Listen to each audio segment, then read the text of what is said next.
Bonjour, bienvenue dans ce nouvel épisode de News Rest, un news en recherche en santé au travail. Pour cette semaine 14-18,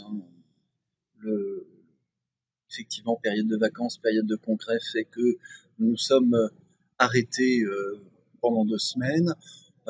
Exceptionnellement, nous tournons dehors, alors j'espère qu'il n'y aura pas trop de bruit et que cette vidéo soit audible. Aujourd'hui, nous allons parler des dépressions. Alors, vous avez vu, j'ai retiré le nombre d'articles de hit dans la semaine, puisque finalement, je trouve que ça n'apporte rien à la vidéo. Cette semaine, j'ai choisi pour vous un article qui était paru en pré-online il y a quelques semaines et qui vient de paraître le 1er mai, le jour de la fête du travail, et qui me semble particulièrement important et nécessaire à parler ici.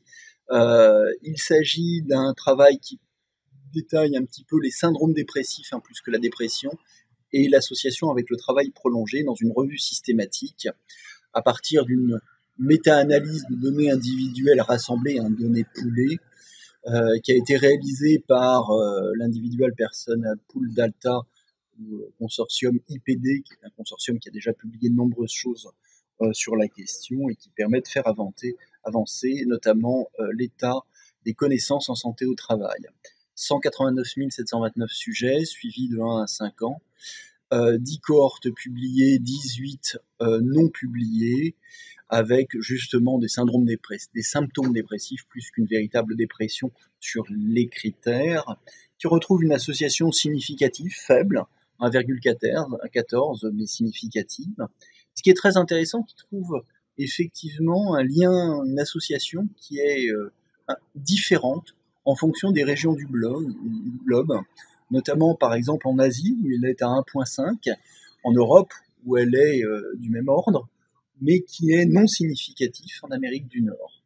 Et ça, c'est une question intéressante qui montre bien que les associations ne sont probablement différentes en fonction des contextes qu'il existe. Alors il y a plusieurs limites très bien détaillées bien entendu par les auteurs. Il s'agit d'un excellent travail publié, à la fois sur le fait la méthodologie des méta-analyses, également le fait des évaluations, à la fois des symptômes dépressifs, mais également et surtout d'ailleurs de la mesure du temps de travail hebdomadaire.